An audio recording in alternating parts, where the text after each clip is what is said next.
We put together a little home workout for you today. This one's a little bit more specific for intermediate to advanced cyclists, really. So we're doing a lot of glutes, posterior chain work, a lot of core, and ending with some stretching. Hope you guys like it. If you have any questions, please give me a call. And you can always make any modifications that you need to with equipment that you guys have at your house.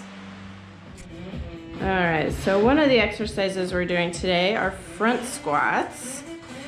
So with the bar in front, you really have to use more core so that it doesn't go straight into your back. Kind of forces you to keep a lower weight so you can really focus on form. All right, split squats. So we have 1 foot elevated. Requires a little bit more glute activation as you push up. Be mindful of where your knees are. They should be tracking straight towards your toes. Don't let that knee fall in. This is one of my favorite exercises. So he's working on that right glute strength, working on core strength, ankle stability, balance, and proprioception. So as you reach that leg back, that weight stays fairly close to your body so that you're not stressing the shoulder. The weight is in the same arm as the leg that extends so that you keep those hips as level as possible.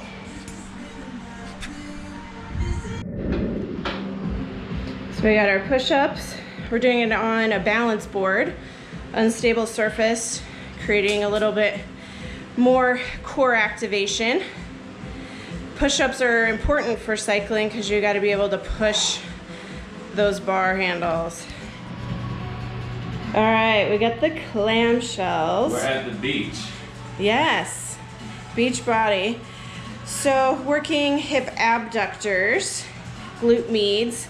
You keep your feet together, lift that top knee without rolling the hips. So the core has to stay engaged, and we don't rock back because that just means the low back is taking over and doing all the work.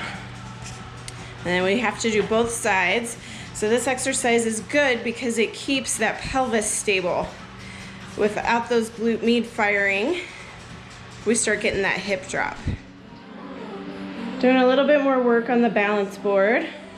So obviously we're working core again.